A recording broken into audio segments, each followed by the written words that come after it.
नमस्ते। आप सभी का संगम टॉक्स के आज वाले इस संस्करण में स्वागत है। मैं हूं नीरज अत्री। आज हमारे साथ एक बहुत विशिष्ट अतिथि हैं। अल्मोसो फ्री के नाम से जानते हैं आप इन्हें, और इनका जन्म इस्लामिक घर में हुआ था, इस्लामिक परिवार में हुआ था, लेकिन जैसे जैसे बड़े हुए तो इन्होंने अपना स्वयं अध्ययन मनन किया और तब इन्हें लगा कि इन्हें इस्लाम में अपना जीवन नहीं व्यतीत करना, और तब इन्होंने सनातन धर्म को अपनाना आरंभ किया और अब ये गगन के नाम से जाने जाते हैं। तो आज हम इनसे कुछ बातें करेंगे और हमारी जो आज की बातचीत है उसमें मुख्यतः हम ये जानने का प्रयास करेंगे कि इस्लाम एज अ सिस्टम, एक पूरे तंत्र की प्रकार से कैसे पूरे संसार भर में गैर मुसलमानों को तंग करता है और उसका प्रतिकार करने के लिए हम लोग क्या कर सकते हैं। स्वागत है अल्मोसो जी आपका। धन्यवाद नीरज जी। जी अल्मोसो जी, सबसे पहली चीज तो ये कहा जाता है कि इस्लाम एक वन वे स्ट्रीट है, इसमें आप आ तो सकते हैं, इसमें से बाहर नहीं जा सकते। तो क्योंकि आपने वो काम किया तो उसके लिए सबसे पहले तो आप साधुवाद के पात्र हैं, उसके लिए आपको बहुत बहुत साधुवाद। अब जब हम हमारे अपने देश की बात करते हैं या पूरे विश्व की बात करते हैं तो हमें दो तीन अलग अलग बातें सुनने को मिलती हैं। कुछ जगह पे कहा जाता है कि इस्लाम दीन हक है, ये सब कुछ सच बताता है, बाकी सब झूठ है, तो इसी में आना है, और डिक्लेयर्ड ऑब्जेक्टिव है कि हमने पूरे संसार का इस्लामीकरण करना। दूसरा है कि जब हमारे देश में कई बार बात होती है या टीवी चैनल्स पे डिबेट में आते हैं तो उसमें मुल्ला मौलाना क्या बोलते हैं कि हमारी जो कुरान है वो तो कहीं नहीं कहती कि गैर मुसलमानों को लड़ना है, उनको मारना है, और जिहाद के भी अलग मायने बताते हैं। तो उसमें उनका एक कहना होता है कि कुरान बोलती है तुम्हारे लिए तुम्हारा दीन, मेरे लिए मेरा दीन। तो जो हिंदू है या हिंदुओं का एक वर्ग है वो क्यों इस्लाम के पीछे पड़ा है या घर वापसी कराना चाहता है, और वो एक ऐसी इमेज पेश करने का प्रयास करते हैं, एक शब्द यूज करते हैं अकीदा, कि हमारा विश्वास है, ये कि हमारा अपना विश्वास है, आपका अपना विश्वास है। तो जब कुरान बोलती है कि लाकुम दीनुकुम वलिया दीन, तो आप अपने धर्म की बात करो, हम अपना पालन करेंगे। तो आप क्यों इस्लाम की निंदा करते हो, बुरा कहते हो, घर वापसी कराना चाहते हो, शुद्धिकरण कराना चाहते हो? तो इसको बोलते हैं गलत है, ऐसा नहीं करना चाहिए, और उसको बदनाम करने की कोशिश की जाती है। तो एक आम आदमी कंफ्यूज होता है कि इसमें क्या ठीक है और क्या गलत है। तो इसके बारे में अगर आप बताएं। तो बात इससे मैं शुरू करूंगा कि रिलीजन जब हम कहें या विश्वास और अकीदे की आपने बात कही, अगर हम वह कहें तो कितनी लिमिट तक के वह कोई भी विचार हो या आइडियोलॉजी हो उसको किस प्रकार की छूट दी जा सकती है, ये हमें निर्धारित करना बहुत आवश्यक है। कि मेरा विश्वास है अगर कि कोई पर्टिकुलर व्यक्ति के पास इस प्रकार की संपत्ति है और वो संपत्ति मेरी है, वो पर उसके पास रह गई है, तो वो संपत्ति को मैं हासिल कर लूं कोई भी प्रकार से, बाय हुक और बाय क्रूक, ये मेरा विश्वास है। तो क्या आप इसको सपोर्ट करेंगे? मैं ये बोलूं कि आपकी अकल मेरे से आधी है, मेरी अकल आपसे ज्यादा है, जस्ट इसलिए क्योंकि मैं कोई एक विशेष किताब में विश्वास करता हूं और वो किताब मुझे ऐसा कहती है, और ये किताब इस दुनिया के मालिक ने भिजाई है, तो ये मेरा विश्वास है। ये मेरा विश्वास है कि आप भटके हुए हैं, बिल्कुल आप ऐसी जगह जा रहे हैं कि आपको पता ही नहीं, आप जहन्नुम में जलेंगे और पूरी लाइफ अपनी सफर करेंगे। ये मेरे हिसाब से, मेरे विश्वास के हिसाब से ये सत्य है, और मेरा कर्तव्य बनता है, क्योंकि आप भी फर्ज बनता है कि आपको मैं सही रास्ता दिखाऊं, क्योंकि मुझे आपसे भी मोहब्बत है। अल्लाह ने मुझे कहा है कि सबको सही रास्ता दिखाओ। तो क्या आप इसको भी अलाउ करेंगे? तो ओके, इसमें अब मेरा काउंटर आर्ग्यूमेंट ये है कि वो मेरा विश्वास है, मेरा अकीदा है, और मैं आपको कुछ कह तो नहीं रहा। नहीं, कह कैसा नहीं रहे आप? अगर हम एक समाज में हैं तो एक समाज में हमारी लाइफस्टाइल एक दूसरे से जुड़ी है ना, ग्लोबल लेवल पे। अब तो हम ग्लोबल विलेज हो गए, इवन हमारे कंट्रीज के नेशनल लेबर्स जो है उनकी भी लाइफ हमसे जुड़ी है, हमारी लाइफ उनसे जुड़ी है, एक दूसरे को हम इन्फ्लुएंस करते हैं। तो जब आप एक समाज में, अब क्या पार्टीशन हुआ तो क्या वो हमें हमें उसने इन्फ्लुएंस नहीं किया और वो कंट्री को उसने इन्फ्लुएंस नहीं किया जो लाइंस पे वो हुआ? तो हम सबको ये देखना पड़ेगा कि कोई आइडियोलॉजी का इफेक्ट क्या है। कोई तो कुछ भी, आप, मैं क्रिमिनल्स का, जैसा कभी हम ये प्रोग्राम्स देखते हैं जेल में, साइकोपैथ्स होते हैं जो बहुत हार्डेंड क्रिमिनल होते हैं, उनमें ये भी पाया जाता है कि उन्हें कुछ तरह का रिग्रेट नहीं होता है उन्होंने जो किया उसके लिए, क्योंकि वो सोचते हैं कि कंडीशंस ने उन्हें मजबूर कर दिया हुआ करने के लिए। तो आप रिस्पॉन्सिबिलिटी उसकी कहाँ डालेंगे, और विश्वास के नाम पे कितनी आगे तक के आप प्रोटेक्शन ले जा सकते हैं? पहला तो ये ही मूल सवाल हो गया। तो इसके लिए हमें, जो इस्लाम की हम नॉर्मलाइजेशन की बात करते हैं कि इस्लाम के बारे में नॉर्मलाइजेशन होना बहुत आवश्यक है, वो खुल के बात की जाएगी तो जो अच्छा भी अगर कोई कह रहा है कि हाँ उसमें बहुत अच्छी चीज़ है, वो भी बाहर आने दीजिए, और जो बुरी चीज़ है वो भी बाहर आने दीजिए। दूसरा उसका एस्पेक्ट ये है कि फिर इस प्रकार की हम जो कह रहे हैं कि उसमें महिलाओं को आधी अकल का समझा जाता है या कम समझा जाता है, उसमें भी कंफ्यूज करेंगे कि नहीं ऐसा नहीं है वैसा है, कोई कहेगा जन्नत है पैर के नीचे, वो सब मुमकिन नहीं है दो, पर मेल से वो हाँ सबॉर्डिनेटेड है, मेल उनके प्रोटेक्टर्स हैं। तो अगर इस प्रकार का कोई व्यू रखता है समाज में, और कोई ये कहे कि ये मेरा ऑब्जेक्ट है, इसको मैं ढाक के रखूं, जैसा मेरी नई कार आई तो मैं उसके लिए अच्छा सा कवर लेता हूं कि उस पर धूल ना पड़ जाए, कोई देख ना ले उसको, स्क्रैच ना मार दे। तो अगर आप ह्यूमन बींग्स को इस तरह से ट्रीट करने जाएं और आप ये कहें मेरा अल्लाह ऐसा कह रहा है, ये मेरा बिलीफ है, तो आप क्या करेंगे? आपको मैं कहूं कि आपकी प्रॉपर्टी मेरी है क्योंकि मेरे अल्लाह ने ये बनाया है तुम्हें, और तुम मानते नहीं हो फिर भी तुम्हारे पास ये है, तो मैं इस पे कब्जा कर लूं, तो क्या आप विश्वास के नाम पे इसे अलाउ करेंगे? कितनी हद तक है आप जाएंगे? मैं बच्चों के साथ शोषण करूं, उनको फिजिकली उनकी बॉडी में अल्टरेशन, मेडिकल इंटरवेंशन करने लगूं, तो क्या आप ये विश्वास के नाम पे अलाउ करेंगे? तो ये बच्चे क्या आपके समाज से कनेक्टेड नहीं है? तो आप कहां तक जाने के लिए तैयार है इसमें?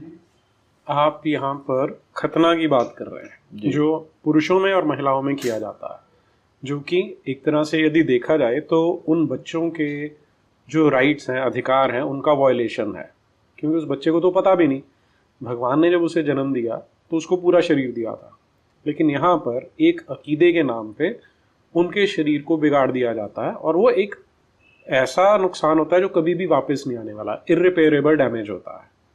तो अकीदे के नाम पे किया जा रहा है।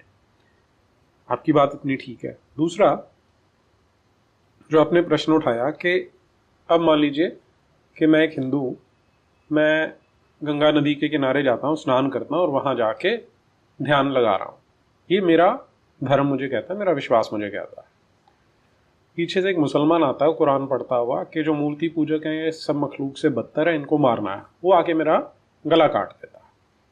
तो वो अपने अकीदे के अनुसार वो काम कर रहा है, लेकिन ये तो एक एक्सट्रीम केस हो गया। सच में तो नहीं उसने मेरा गला काटा, काट तो नहीं रहे, तो आप उनको विश्वास के साथ जीने दो, तो अपने माइंड में जी रहे ना, उसमें क्या आपत्ति है? ये आता है उसमें सवाल, ये आ जाता है। आइडियोलॉजिकल नहीं बचा ना वहाँ, क्योंकि प्लेइंग ग्राउंड तो यह दुनिया है, और यहाँ पे जो इस्लाम का जो एडवेंट हुआ है वह जाहिलिया को खत्म करने ही हुआ है ना। आप पूरे लिटरेचर में तो देखिए, स्पिरिचुअली बैंकरप्ट हम इसलिए कहते हैं इस्लाम को क्योंकि उसमें सब्जेक्टिव एस्पेक्ट है ही नहीं, उसमें जो एस्पेक्ट है उसका जो फोकस है वो पूरा दूसरे की तरफ है। दाढ़ी क्यों बढ़ाना है? क्योंकि किसी और की दाढ़ी नहीं है। अपने सर पे टोपी इसलिए डालना है, किसी और ने टोपी नहीं डाल रखी है। तुम्हें ऐसा क्यों करना है? क्योंकि दूसरा वैसा नहीं करता है। तो ये आइडियोलॉजिकल, आप किसी को फ्रीडम दे सिर्फ बिलीफ के नाम पे। अभी मैं मेरा एक संगठन बना लूं, 1000-2000 लोग जमा कर लूं और कुछ अजीब से उसके मूल बना लूं, प्रिंसिपल्स बना के एक किताब लिख लूं, थोड़े 100 साल 200 साल निकल जाए, वो ट्रेडिशन में आ जाए, कुछ लोग उसे मानने लग जाए, तो क्या आप उसे कहेंगे, रिलीजन का दर्जा देंगे क्या हम बिलीफ के नाम पे? और उसमें कुछ आड़ी टेढ़ी चीजें हुई।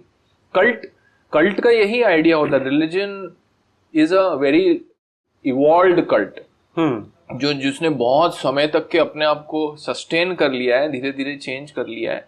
पर इस्लाम के केस में प्रॉब्लम यह है कि ये कल्ट के जो सूचक होते हैं उसमें बहुत क्लियरली बैठता है। एक ट्रांसेंडेंटल आइडिया इसमें होता है जो आपके रीच के बियॉन्ड है और आपके इंटरप्रिटेशन के बियॉन्ड है। क्वेश्चन आप उसको नहीं कर सकते, यह भी कल्ट की एक आइडेंटिफिकेशन होती है। फिर एक मीडिएटर भी आ जाता है बीच में, जो मीडिएटर भी अनक्वेश्चनिंग अथॉरिटी हो जाता है। तो ये आपके माइंड को इस तरह से कंट्रोल कर देता है, अगर आप इसको सोसाइटी में प्रोलिफरेट होने दे तो यह बहुत ही खतरनाक साबित हो रहा है। हो सकता है तो दूर की बात है, हो रहा है अभी भी समाज के लिए। तो इसके बारे में अभी तो सिर्फ मैं बात करने का कह रहा हूँ, डील करना। तो जो उसके असामाजिक एस्पेक्ट है उससे हम क्लियरली डील करें, उसमें ये बिलीफ वाली बात बीच में ना लाएं। जी हाँ, ये आपने इंटरेस्टिंग बात बताई कि आम लोग क्या सोचते हैं, और स्पेशली हमारे देश में, कि हमारे यहाँ पर बहुत विस्तृत आपको लिटरेचर मिलता है, दर्शन शास्त्र मिलते हैं, जहाँ पर ऋषि मुनियों ने बहुत मनन किया द्वैत का, अद्वैत का, तो इस तरह की बहुत सारी चीज़ें देखने को मिलती हैं। लेकिन जब हम बात करते हैं इस्लाम की, तो हमारे देश के लोग मान लेते हैं कि इस्लाम में भी कुछ इस तरह का बहुत सारा एवोल्यूशन हुआ होगा, बहुत सारे लोगों ने सोच विचार किया होगा। जबकि वास्तविकता ये है कि 1400 साल पहले एक मोहम्मद नाम का आदमी था जो बातें करने में स्मार्ट था। उसने अपना एक कल्ट बना लिया और उसने उसके लिए क्लेम ये कर लिया कि अल्लाह के मैसेज मेरे पास आते हैं। हम अपने देश में रेगुलरली देखते हैं कि इस तरह के हर चौथे छठे दिन एक बाबा उठ के खड़ा हो जाता, उसका एक अपना क्लेम होता। लेकिन समय के साथ लोग समझते हैं कि इसने कुछ गलत किया है तो उसको गिरा देते हैं और कल्ट अपने आप समाप्त हो जाता है। इस्लाम के केस में ऐसा नहीं हुआ, ये चलता रहा और एक तरह से बहुत सारे लोगों की रोजी रोटी जुड़ गई, जिन्हें आज हम इनके क्लैरिक बोल देते हैं, जो इस्लाम के गेट कीपर बोल लें, दुकानदार बोल लें, कुछ भी बोल सकते हैं हमारे। अब लेकिन आपने एक जो बात बोली कि ये आज भी कर रहा है, डैमेज आज भी कर रहा है, तो और आपने पार्टीशन की बात की। हमारे देश के बच्चों को तो ये पढ़ाया जाता है कि जो पार्टीशन हुआ था वो अंग्रेज़ों की डिवाइड एंड रूल पॉलिसी के कारण हुआ था। तो आप इसमें इस्लाम को कैसे उत्तरदायित्व दे सकते हैं? जी, डिवाइड एंड रूल अगर प्ले करना है कोई किसी को एक समाज में, तो वहाँ कौन सी आइडियोलॉजी है जिसमें वो डिवाइड एंड रूल प्ले किया जा सकता है आसानी से, किस प्रकार से उन्हें टर्न किया जा सकता है। अब इस्लाम अगर आप देखें तो वह क्लियरली पूरी क्रिएशन को और ह्यूमन क्रिएशन को पर्टिकुलरली डिवाइड करता है बिलीवर और डिसबिलीवर में, हाँ, मोमिन और काफिर में। तो जो ऑलरेडी ये आसिन देम मेंटालिटी में वर्क करती है आइडियोलॉजी, उसे एलिनेट करना कितना डिफिकल्ट है। और अगर वहाँ ऐसी बात है कि ब्रिटिशर्स ने क्या मान लिया उनका कुछ कंट्रीब्यूशन हुआ होगा, पर क्या अफगानिस्तान में भी उन्होंने ही किया? क्या उन्होंने बांग्लादेश और पाकिस्तान के बीच में जो हुआ वो भी उन्होंने किया? क्या ईरान में जो चल रहा है वो भी ब्रिटिशर्स ने किया?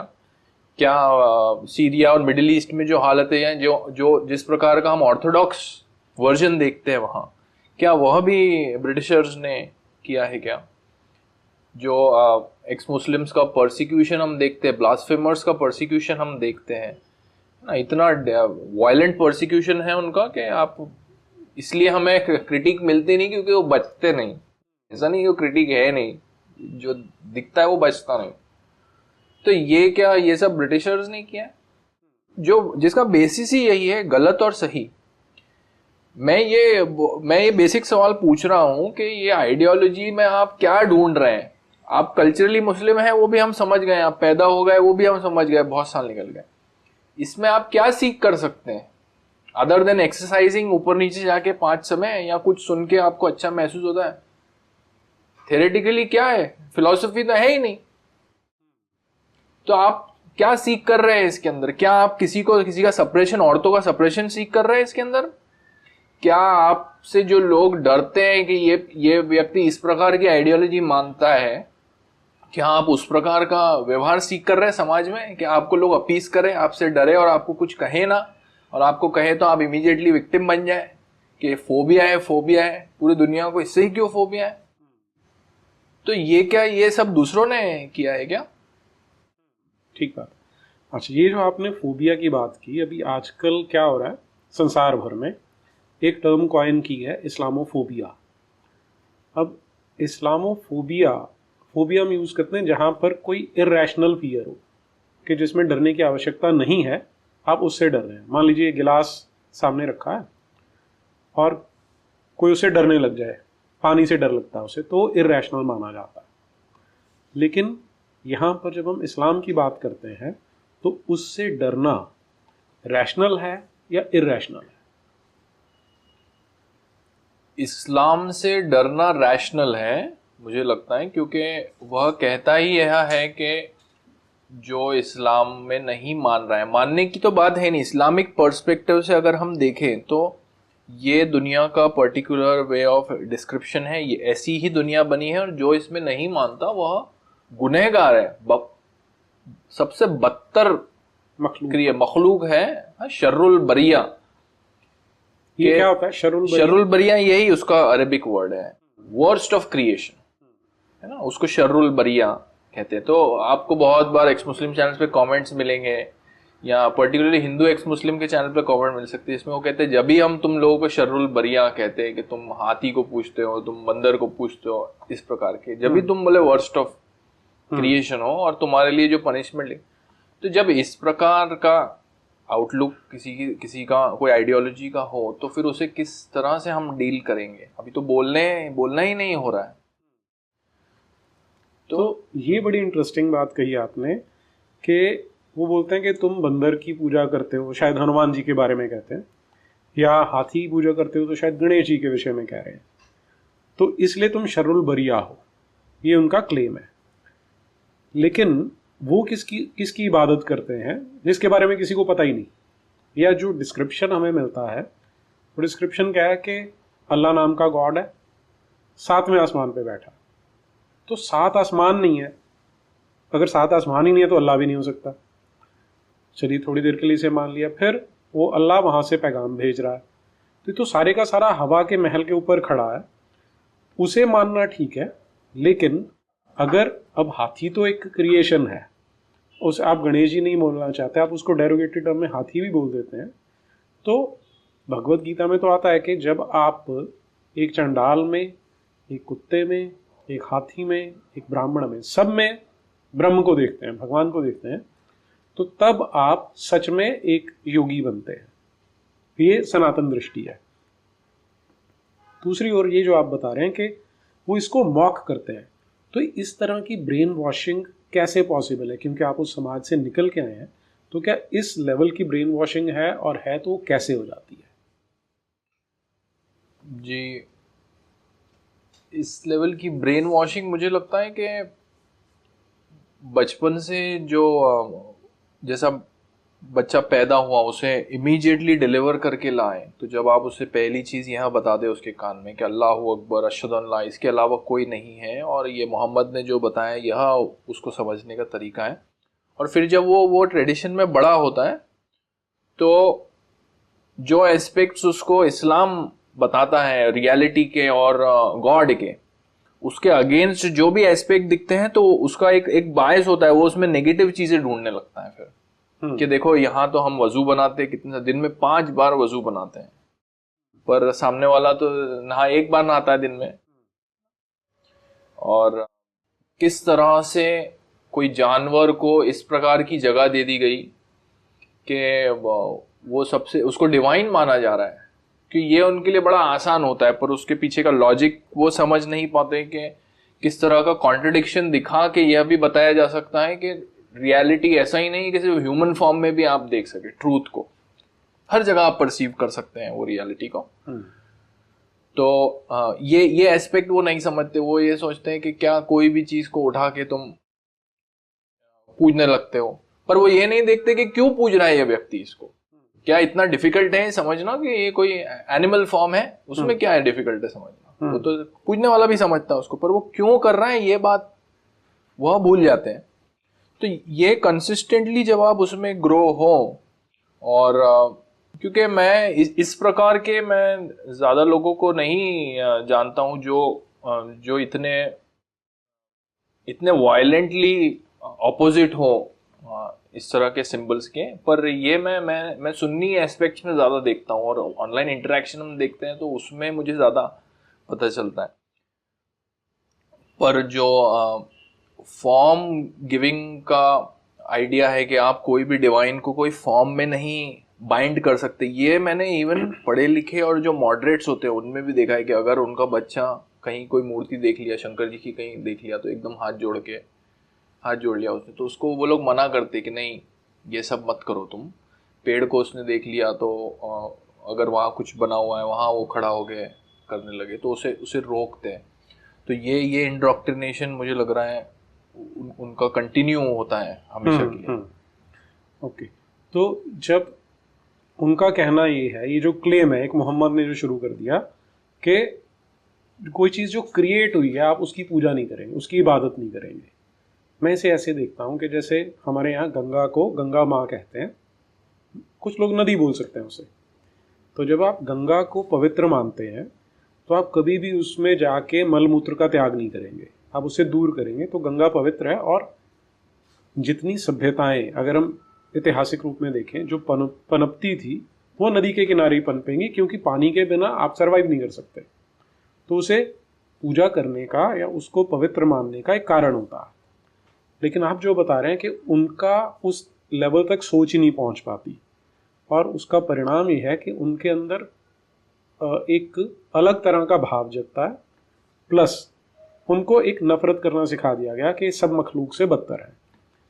तो ऐसी, इसका मतलब तो ये हुआ कि एक ऐसा सिस्टम उन्होंने बनाया कि बच्चे को बचपन से इस तरह से ब्रेन वॉश किया जा रहा है कि वो इसी देश के जो मेजॉरिटी ऑफ लोग हैं उनको घटिया मानेगा, अंदर अंदर उनसे द्वेष करेगा और उनके प्रति घृणा रखेगा। जिसका मतलब ये हुआ कि वो ऐसा हर बच्चा जिसके अंदर ऐसी घृणा डाली जा रही है वो एक टाइम बॉम्ब की तरह काम करेगा। और अगर ऐसा है तो हिंदू समाज को उसका प्रतिकार करना ही पड़ेगा, क्योंकि फिर से वही बात हो गई कि हम चाहें या ना चाहें ये हमारे ऊपर थोपा जा रहा है, तो करेंगे जी।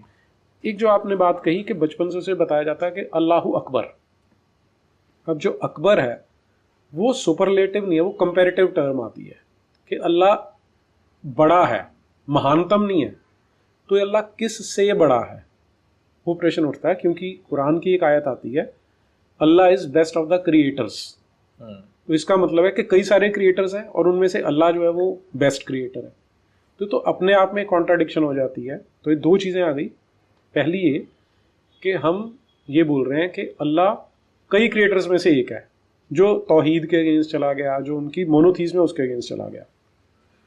इसे कैसे समझेंगे? तो इसी से चलते हैं कि दूसरे क्रिएटर्स का मेंशन है आप कह रहे हैं कुरान में, और नहीं, इसका मीनिंग हम ये निकाल सकते हैं ना। मेरा तो ये मानना है कि वो एक आदमी था, उसके मन में जो आता था वो बोल देता था और अल्लाह के नाम की रसीद फाड़ देता था उसमें कि अल्लाह की आयत आई है, अल्लाह का रेवलेशन आया है। लेकिन क्योंकि वो स्मार्ट रहा होगा अपने टाइम पे, पर इतना स्मार्ट नहीं था, इसलिए हमें इस तरह की चीजें कुरान में दिख जाती हैं। Allah is best of the creators. अब ये कोई गॉड अपने बारे में तो कह नहीं सकता कि बहुत सारे क्रिएटर है मैं उनमें से बेस्ट हूँ, ये मैन मेड रहा होगा। दूसरी चीज कि जब अल्लाहु अकबर बोल रहे हैं तो वहां पर अकबर जो है वो सेकंड डिग्री जिसे हम कंपैरेटिव बोलते हैं वो होता है। अल्लाह महानतम नहीं है, अल्लाह बड़ा है, ग्रेटर है। तो किस से ग्रेटर है? तो एक तरह से अपने आप कुरान भी ये मान रही है कि और तरह के क्रिएटर्स रहे best among equals, like even other creators भी हैं, पर this is the best one. तो मे बी वो जो इवोल्यूशन हुआ उस टाइम पे, जब जैसा मैं आपको बता रहा था कि जाहिलिया को वो हटाने आए, इस्लाम आया ही इसलिए। तो जो वहाँ पे क्रिएटर्स रहे होंगे उसके पहले, जो वहाँ की पब्लिक ट्राइब्स जो है वो पूछती होंगी, तो उनके कंपैरिजन में इनिशियली, क्योंकि वो थ्योरी इवॉल्व की होगी 23 साल के दौरान, उन्होंने वो उनके ऊपर नाजिल हुआ वो ऊपर से आके। तो वो 23 साल के दौरान किस प्रकार की आइडियाज उनकी चेंज हुए, क्या उन्होंने डिफरेंस लाए। शुरुआत में मुझे लगता है कि वहाँ इतना रिजिड भी नहीं था जो मक्के की हम बात करते हैं, पॉपुलेशन भी उस समय उनका इतना ज़्यादा नहीं था और वो भी टेस्ट आउट कर रहे थे आइडियाज। पर उन्होंने धीरे धीरे उसको फाइन ट्यून किया कि किस तरह इसको एब्सोल्यूट कंट्रोल लाए। जैसा क्रिश्चियनिटी में हम लव की बात फिर भी कर सकते हैं कि लव दाई नेबर, ये वर्ड आ जाता है, पर इस्लाम में ये नहीं आएगा कि जनरल क्वालिफिकेशन से बोल दिया है कि लव। पर उसको इस तरह से उन्होंने वाटर टाइट किया, स्लोली फाइन ट्यून करके, कि आपको एक कदम भी कहीं रखने की आवश्यकता ना पड़े, आप रख ही ना पाए। तो ये जो दूसरे हैं उनको उन्होंने बाद में वो भूल ही गए कि इनका नाम ही मत लो। तो उस तरह का एवोल्यूशन हो सकता है वो आइडियोलॉजी में। तो इसका मतलब कि इस्लाम ने जो अदराइजेशन किया, जैसे आपने बोला कि ह्यूमैनिटी को दो हिस्सों में बांट दिया, एक तरफ मोमिन है और एक तरफ काफिर है। तो और मोमिन को काफिर के साथ लड़ते रहना है जब तक कि वो पूरे का पूरा कंट्रोल नहीं कर लेते, सबको कन्वर्ट नहीं कर देते। एक तो ये अदराइजेशन है। दूसरा है कि गॉड का भी अदराइजेशन कर दिया, कि जैसे हम बात करें कि सनातन दृष्टि क्या है कि आप उसी क्रिएटर को, उसी ब्रह्म को अलग अलग रूप में उसकी पूजा कर सकते हैं, लेकिन है वो एक ही। तो ये अंडरलाइंग यूनिटी है कि है यूनिटी तो एक ही के, लेकिन वो अपने आप को अलग अलग रूपों में व्यक्त करता है। उधर बोल दिया कि अल्लाह एक न्यूमेरिकल वैल्यू आ गई कि ये एक है, ये अल्लाह जो है ये एक है, बाकी सारे इससे अलग है। तो अदराइजेशन ऑफ गॉड्स भी कर दिया इसके अंदर। तो अब एक सिस्टम क्रिएट हो गया जिसमें ना केवल आपको उनसे लड़ना है जो इस गॉड को नहीं मानते, बल्कि उन गॉड्स की भी निंदा करनी है जो इसे नहीं मानते। तो जब जो हम ब्रेन वॉशिंग की बात कर रहे थे, आपने इस पे चिंतन किया, मनन किया, तो आपको समझ में आया कि कितना मूर्खतापूर्ण है, कितना तर्कहीन है, कितना इलॉजिकल है। तो क्या समाज में और भी लोग होंगे ऐसे जिनको, क्योंकि ये तो मेरे जैसे व्यक्ति को देखते ही लगता है यार इसमें कुछ ना कुछ गलत है, तो ऐसा लोगों को लगता है कि नहीं लगता? जी, बहुत सारे लोग हैं, मुझे ऐसा मेरा अनुभव ये रहा है, बहुत सारे लोग हैं जिनको इसकी जो इलॉजिकलिटी है, नॉन सेंसिकल नेचर है ये आइडियोलॉजी का, फिलोसॉफिकल बेसिस ना होना, उसका स्पिरिचुअल बेसिस ना होना, ये क्लियर उन्हें दिखता है। पर क्योंकि रिलीजन ऑल्सो ज़रूरी नहीं कि वह व्यक्ति रिलीजन में इसलिए हो या कोई सेक्ट में इसलिए हो कि वह उसे समझता है या उसमें मानता है, पर या तो वो उसमें पैदा हो गया है या उसे कुछ थोड़ा बहुत पता है या उसे जनरल कॉन्सेप्ट ऑफ गॉड है, वो सोचता है हाँ कोई तो पावर है, डिवाइन पावर। ये कुछ कारण हो सकते हैं वो व्यक्ति के, जो बहुत सारा मैं चंक कह रहा हूँ जो वहाँ है, जिनको स्पेसिफिकली विचार है और इस प्रकार के समाज में है जो इतने खुले रूप से डिवाइन को एक्सप्रेस करने देता है अपने लोगों के थ्रू हर जगह। दूसरा ये बहुत सारे लोगों का ना दिखना मुझे लगता है इसलिए है कि जो उनको बेनिफिट अक्रू होते हैं ये आइडियोलॉजी मानने से, क्योंकि ये आइडियोलॉजी मुसलमान रहने के जो बेनिफिट हैं वह बहुत ही अच्छे हैं, बहुत ज्यादा है। आप विक्टिम बन के, आप जब विक्टिम बन जाए हर चीज में तो वो एक आपको बेनिफिट होता है, पर जो दूसरे का स्वभाव आपकी तरफ होता है, जो सिस्टम में आप अपना जीवन व्यतीत करते हैं, जिसमें आप एब्सोल्यूट कंट्रोल कर सकते हैं, जिसको आपको बताया, जैसे महिलाओं पे आप एब्सोल्यूट कंट्रोल कर सकते हैं ना, उनको अपने हिसाब से रख सकते हैं, उनको एज अ ऑब्जेक्ट ट्रीट कर सकते हैं, वो आपके लिए एक्सक्लूसिव है, लाइक कोई आपके उस पे ऑब्जेक्ट पे नजर भी नहीं लगा सकता। तो ये सब चीजों में आप जब रहते हैं तो फिर उनकी आदत एक बार आपको लग जाए तो उससे निकलना कठिन होता है। उसमें आपने अपनी लाइफ आगे बढ़ा ली, बच्चे पैदा हो गए, बिजनेस उसमें चल रहा है, उम्मा का कनेक्शन भी जो होता है, मुसलमान का जो ब्रदरहुड का एक फीलिंग है वह बहुत स्ट्रांग होता है। दो हम जनरल लाइफ में इसको नकारते हैं कि नहीं हमें गुटबाजी नहीं करनी चाहिए, अकॉर्डिंग टू लॉ भी हम रिलीजियस बेसिस पे किसी से डिस्क्रिमिनेशन नहीं कर सकते, पर फिर भी ऐसा क्यों होता है कि एक पर्टिकुलर बिजनेस में सर्टेन कम्युनिटीज ही क्यों ज्यादा जमा हो जाती है, माने इस्लामिक कम्युनिटीज ही क्यों वहाँ बिजनेस ज्यादा करने लगती है ना। जैसा मैं सुनता हूँ कि फ्रूट के बिजनेस में ये इशू है, सुनता हूँ, देखता भी हूँ, दूसरे सिटी के लोग कंफर्म करते हैं बहुत बार। मीट का बिजनेस का भी यही हाल हुआ है, फैब्रिकेशन मेटल के बिजनेस में जब ये कहते हैं, कितना ये वाइड स्प्रेड है मुझे पता नहीं, पर मैं जितना लोगों से इसके बारे में बात कर रहा हूँ उसमें पता चल रहा है। तो इस तरह का जब आपको सपोर्ट सिस्टम मिले कहीं से कि किसी ने कुछ भी जरा सा कह दिया, तो वो व्यक्ति को जो सपोर्ट मिलता है उसकी कम्युनिटी से, वह उसे और आगे उसको एनकरेज करता है उसमें कंटिन्यू करने के लिए, और उससे बाहर निकलने में उसे डराता भी है कि ये जो सपोर्ट है ये मेरे अगेंस्ट टर्न होगा। तो जो बहुत सारे लोग हैं वो अभी इस प्रकार के स्टेट में है, हम कह सकते हैं उन्हें डाउट है, पर हमें यह भी समझना होगा कि वो डाउट के साथ उनके पास और भी एस्पेक्ट हैं अपने आप को एक्सप्रेस करने के। तो इसका मतलब ये हुआ कि हमारे संविधान के, कॉन्स्टिट्यूशन के डायरेक्टिव प्रिंसिपल्स में आता है कि स्टेट का काम है साइंटिफिक टेम्पर को कल्टीवेट करना। लेकिन यहाँ पर एक ऐसी आइडियोलॉजी है जो पूरी की पूरी अंधविश्वास पे, सुपरस्टिशन पे, क्योंकि वो शब्द अकीदा बोल रहे हैं, एक्चुअली में तो ब्लाइंड फेथ है कि आपको इस पे विश्वास करना है, नहीं तो सात आसमान है, उस पे अल्लाह बैठा है, वो जो काफिर होंगे उनका भजिया तलेगा, इनमें कोई भी चीज़ साइंटिफिक नहीं है। तो दैट मीन्स कि हमारा कॉन्स्टिट्यूशन का डायरेक्टिव प्रिंसिपल है, स्टेट का काम है साइंटिफिक टेम्पर को डेवलप करना। किया जा रहा है उल्टा कि उनको स्टेटस दे दिया कि आप माइनॉरिटी में हो और उनको विशेष अधिकार दिए जा रहे हैं।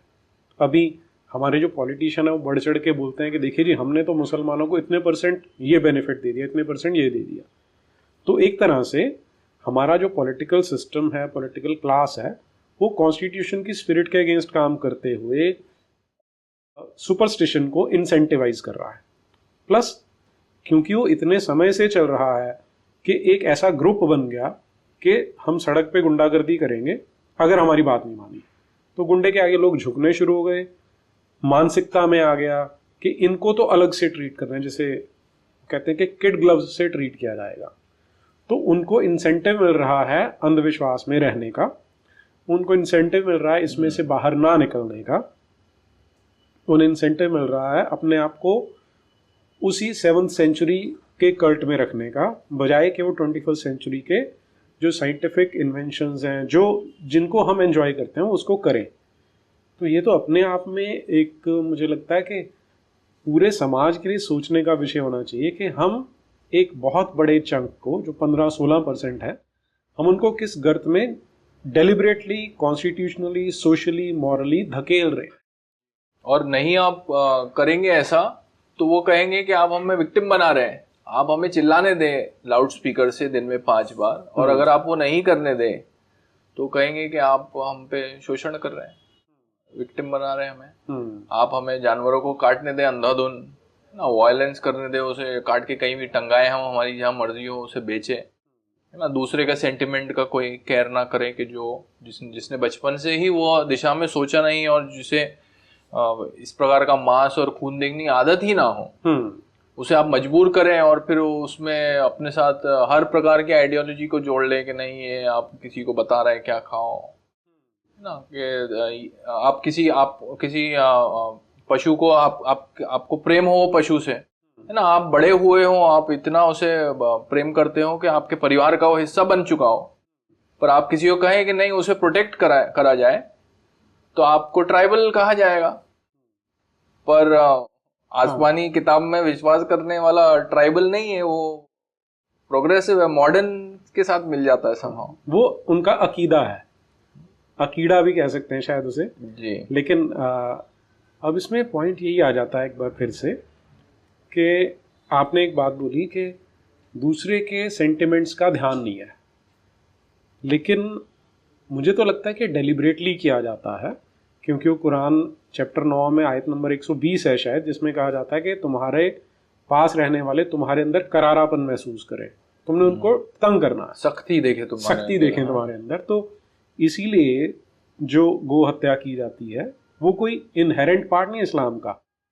गो हत्या एज सच नहीं है, लेकिन क्योंकि वो हिंदुओं को कष्ट देती है इसलिए जानबूझ के करते हैं।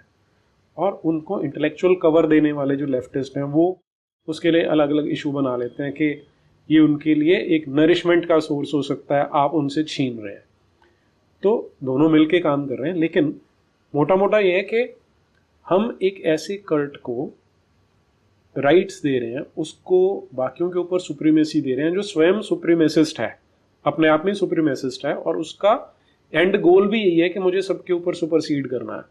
तो it is just like a ticking time bomb, जो उनका क्योंकि एक ऑर्गेनाइजेशनल स्ट्रक्चर है, बड़ी अच्छी तरह प्लान्ड है, तो और वो उसको एग्जीक्यूट भी करते हैं।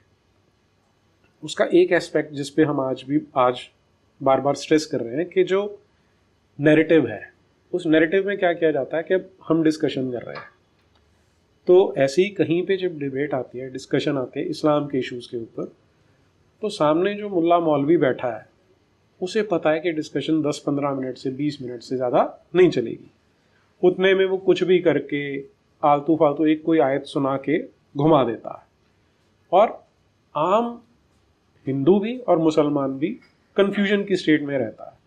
तो इसका उपाय क्या है, किस तरह से?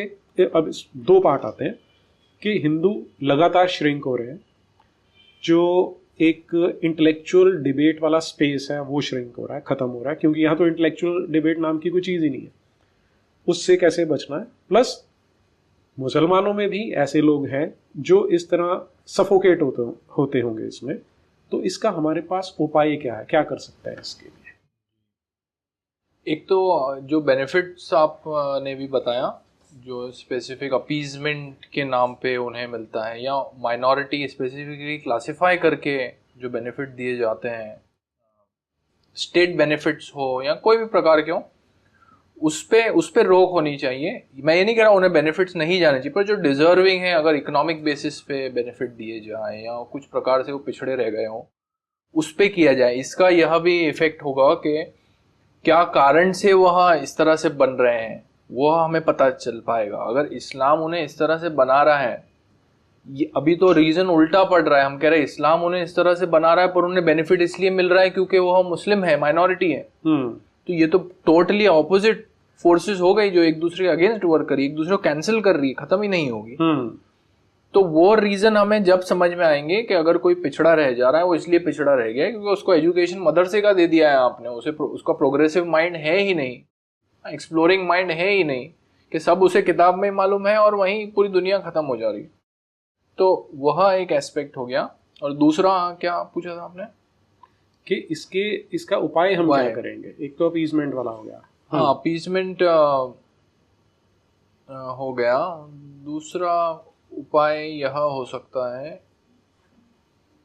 कि अगर मेजॉरिटी समाज के हिसाब से भी हम बात करें तो हमारा एजुकेशन भी बहुत इम्पोर्टेंट है इसके लिए। अगर हम उन्हें मुख्य धारा में लाना चाहते हैं, मुख्य धारा जो सनातन है हिंदुस्तान की, तो उसका जो इमेज क्रिएशन है वो भी बहुत अच्छा होना चाहिए। अभी उल्टा है, हमारे ऊपर उसमें भी प्रहार हो रहा है। तो जब तक कि वो इमेज क्लियर नहीं जाएगा तो ये हम इस तरह से भी नहीं देखेंगे। अगर घर वापसी की बात करो तो लोगों को लगता है अरे क्या रेडिकल रिलीजियस तुम बातें कर रहे हो, पर जो व्यक्ति स्वतः से ही आना चाह रहा है यहाँ, अभी उसका ही फैसिलिटेशन नहीं हो रहा है यहाँ आने में, क्योंकि वह भी क्लियर नहीं है कि ये क्या हो रहा है, कि इमेज इस तरह से बनाया हुआ है। वहाँ शुरुआत में भी जो हम कह रहे कि बचपन से ही ऐसी बातें बताई कि ये सब इलॉजिकल वियर्ड है ना। और सनातन को ये कुछ चीजों में उन्होंने संकुचित कर दिया है कि जातिवाद और एक राम जी और कृष्ण है, बस यही है, गाय है, बोले सांप है, यही चीजें उनके लिए सनातन रह गई है, क्योंकि वो माइंड उस तरह से सोचता है। तो ये एस्पेक्ट उनको और बेहतर तरीके से किस प्रकार बताया जाए, वो कब बताया जाएगा जब हमें पता चलेगा पहले कि यहाँ पे क्या क्या है, उसके ऊपर उसके पीछे कोई ना पढ़ाई है इस तरह से क्लियर, ना उसे पढ़ाई करने वाले को एनकरेजमेंट है। एजुकेशन तो अभी काफ़ी दूर ही है और बहुत सारे इशू हमें डील करने हैं इंडिया में, तो एजुकेशन लेटर ही आता है बहुत, पर उस पे भी ध्यान देना चाहिए कि मैं सिर्फ ये नहीं कह रहा हूँ कि उसका यूलोजाइजेशन हम करें, पर उसका हम प्रॉपर एनालिसिस करें, क्रिटिकल उस पर स्टडी करें। और उसमें मुझे जो लगता है कि उसके जो बहुत अच्छे एस्पेक्ट्स है वही निकल के आएंगे उसके अंदर से, तो वो चेंज करने में व्यू काफ़ी हेल्प कर सकता है हमें। तो जो अभी आपने कहा कि मुसलमान समाज को उनकी जो क्लर्जी है वो एक इस तरह की संकुचित छवि बनाती है, एक बड़ी ही रिडक्शनिस्ट जी इमेज बना देती है कि भाई यहाँ पर तो केवल मूर्ति पूजा है, केवल मंदिर है, गाय है और कास्ट है, काउ करियन कास्ट वाला जो एक चलता है फ्रेज।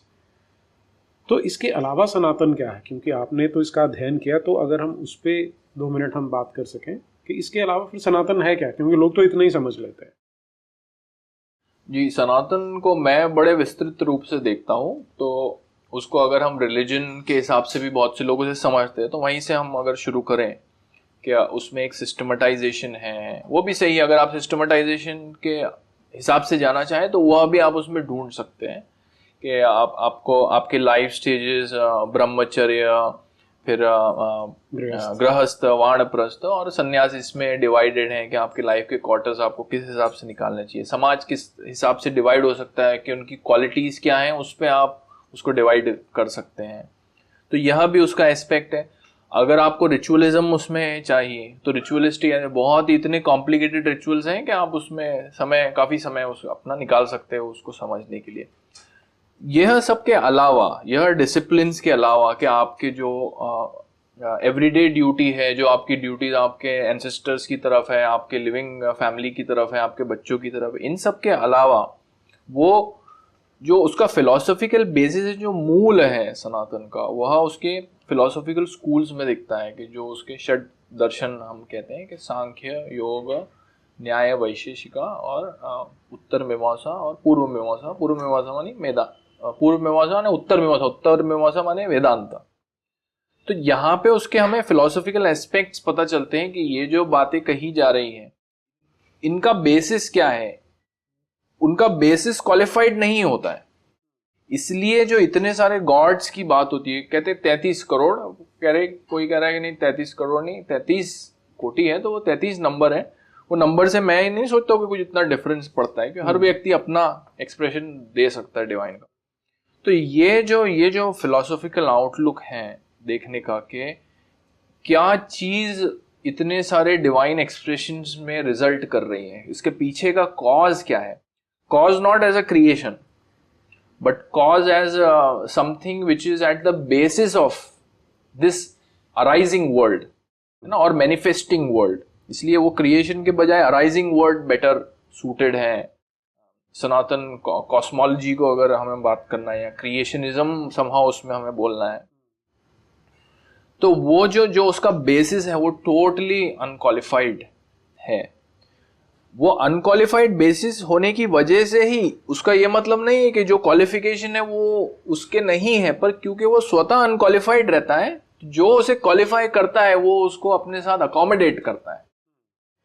पर जो ये सोचता है कि नहीं गॉड एक ही, ये अल्लाह का जो रूप है कि ये अनक्वालिफाइड रूप है, तो इसका मतलब जो उसे क्वालिफाई कर रहा है वो गुनाह कर रहा है, बहुत बड़ा सिनर है, ये बात उसमें निकल के नहीं आती है। ये तो एक फिलोसॉफिकल एस्पेक्ट हो गया।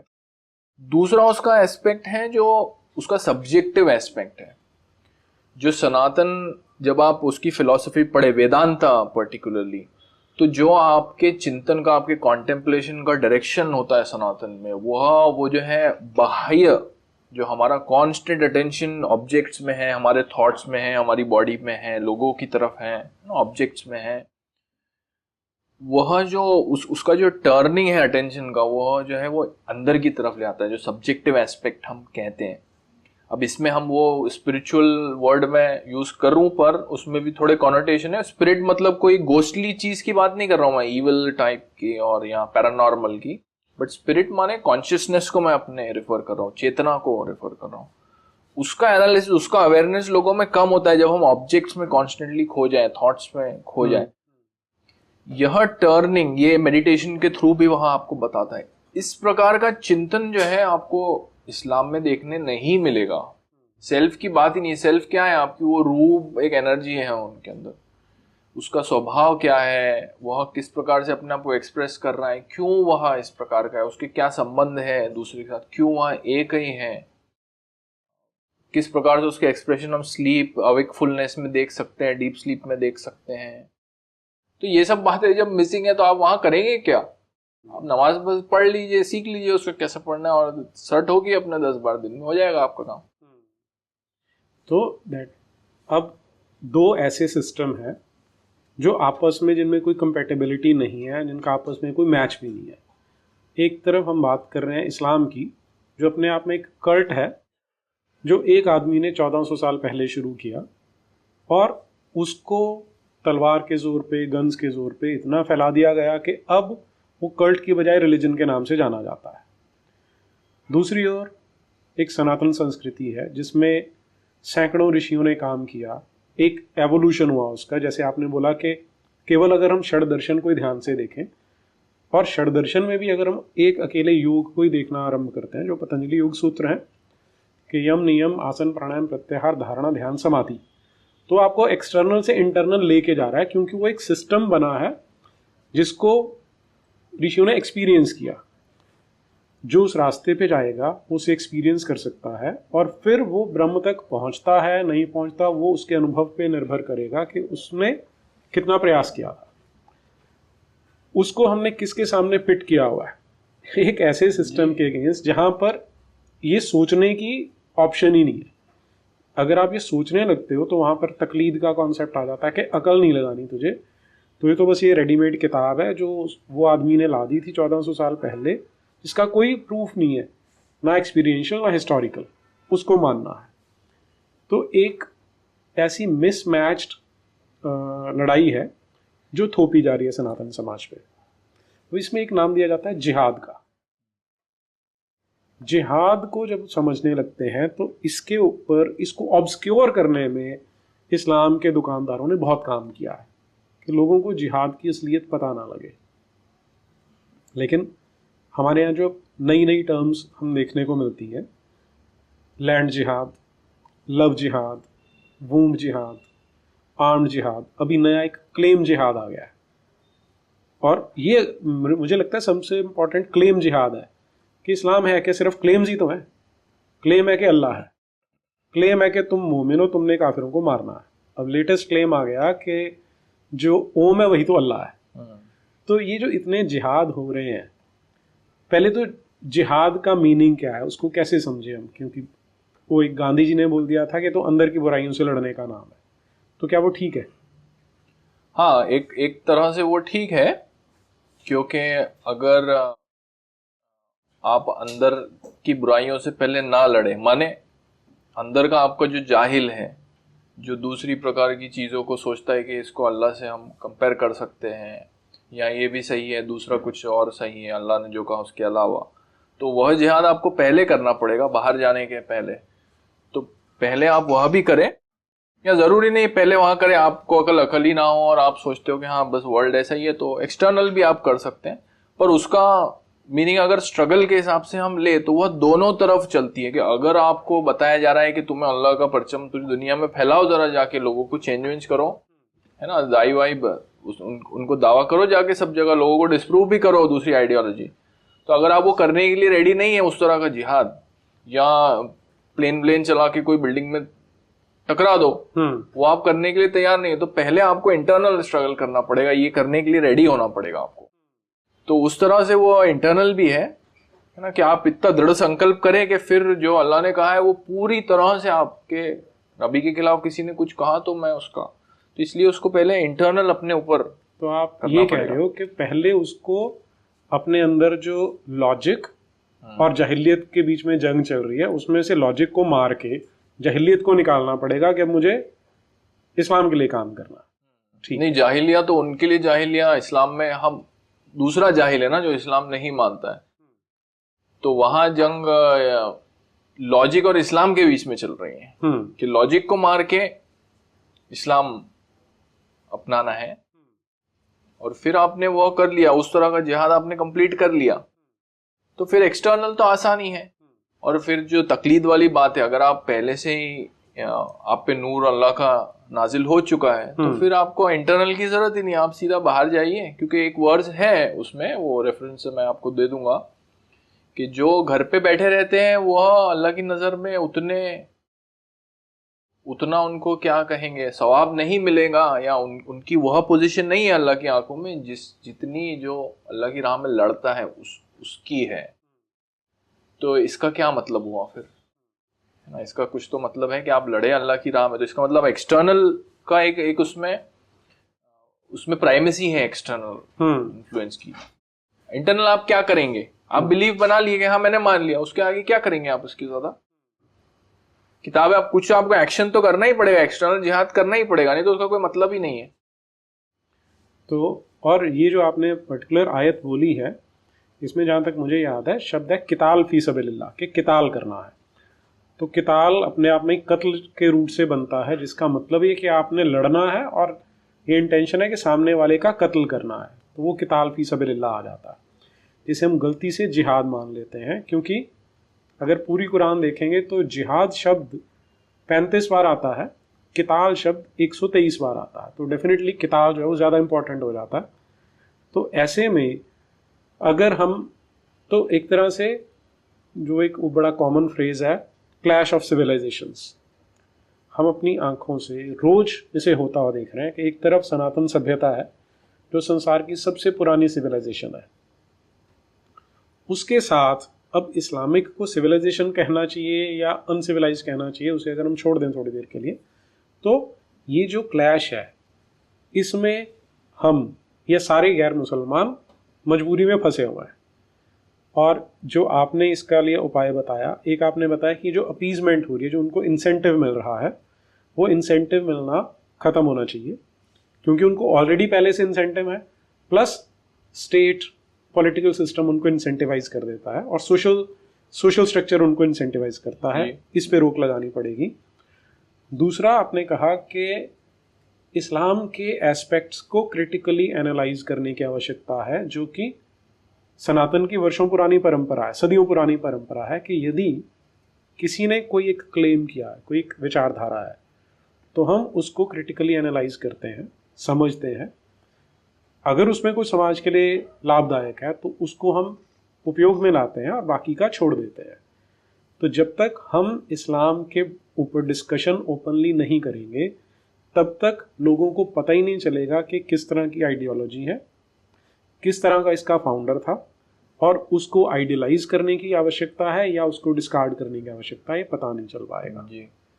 तो इसका गोल क्या है यह भी, और ये दोनों बातें कनेक्टेड है। जो फर्स्ट आपने कहा कि समाज जब भी समझ पाएगा जब वो ये फेयर से बाहर निकलेगा, और वो फेयर से बाहर कब निकलेगा, जब उसे एजुकेशन होगी। अब ये एजुकेशन की भी बात थोड़ी सी डाउटफुल है, क्योंकि बहुत बार एजुकेशन भी व्यक्ति को नहीं चेंज कर पाता है, क्योंकि उसका जो बायस है, उसका जो क्या कहते हैं सेल्फ इंटरेस्ट है, वह हमेशा उसको जो मिल गया है वो हमेशा उसके लॉजिकल माइंड को ओवरटेक करेगा, कि उसकी जो सिचुएशन है, लिविंग सिचुएशन, वो डिस्टर्ब होने लगेगी। उसका माइंड अजीब महसूस करने लगेगा। वो सोचेगा कि मैंने इतने साल जो माना, ये सब चीज़ें जो मेरे आसपास है, ये सब एक झूठ पे आधारित है। तो वो उससे ज़्यादा बेहतर ये होता है कि वो कुछ और झूठ में ही बने रहे, कम से कम वो कंफर्टेबली तो रह रहा है। तो ये जो सेकंड पार्ट हम कह रहे हैं कि इसकी ओपनली बात हो, इसके पीछे पढ़ाई हो, वह हमें फर्स्ट पार्ट से डील करने में और आसानी क्रिएट करेगा। हमारा वो फियर ही चला जाएगा कि हम क्या, ये तो गैंग ऑफ क्रिमिनल्स से हम डील कर रहे हैं, पर डर के मारे लोग क्रिमिनल्स के सामने भी हाथ जोड़ते हैं। हमें एटलीस्ट ये तो मालूम होना चाहिए कि ये क्रिमिनल ही है ना, ये चोर है एक। जी, तो आपने बड़े ल्यूसिडली बातें रखी, निर्भीकता से, और मुझे लगता है कि जो हमारे दर्शक हैं वो इन बातों को समझेंगे। और जो मेजर टेक अवे है हमारे लिए वो ये होना चाहिए कि सनातन दृष्टि से जो एक परंपरा है हमारी, कि हम हर विचारधारा का मूल्यांकन करते हैं, और फिर यदि वो मानवता के विरोध में जाती है, मानवता का विनाश करने के लिए बनी है, तो उसका तिरस्कार करके जो उसमें फंसे हुए लोग हैं उन्हें समाज की मुख्य धारा में लाने का प्रयास करें। ये तभी संभव है जब हम अपना जो एक मानसिक तमस है उसे छोड़ेंगे और स्वयं पढ़ेंगे कि विचारधारा क्या कहती है, उसके बारे में अपने आप को समझाएंगे, सिखाएंगे, और फिर उसे समाज में लेके जाएंगे। साथ ही साथ जो हमारा एक पॉलिटिकल सिस्टम है, जो हमारा पॉलिटिकल क्लास है, जो इस विचारधारा को ठीक से नहीं समझ रहा, ये क्या खतरा पूरे समाज के लिए और पूरे विश्व के लिए बनी है, उसे नहीं समझता, तब तक इसका प्रतिकार कर पाना संभव नहीं होगा। तो जो इसे देख रहे हैं वो इन बातों पे ध्यान दें। और इसी के साथ अलमोसो जी, हमसे जुड़ने का और बातें करने के लिए बहुत बहुत आभार। धन्यवाद नीरज जी।